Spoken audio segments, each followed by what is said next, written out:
দিনাজপুরে বীরগঞ্জে বাস ও ট্রাকের মুখোমুখি সংঘর্ষে 4 জন নিহত হয়েছেন। এ ঘটনায় আহত হয়েছেন আরো 20 জন।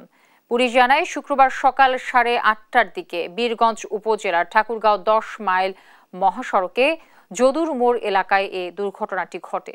এ সময় হেরিটেজ পরিবহনের একটি স্লিপার কোচ ঢাকা থেকে পঞ্চগড় যাওয়ার সময় বিপরীত দিক থেকে আসা দিনাজপুরগামী একটি ধান বোঝাই ট্রাকের মুখোমুখি সংঘর্ষ হয়। এতে পরিবহন দুটির সামনের অংশ দুমড়ে মুচড়ে ঘটনাস্থলে 3 জন নিহত হন।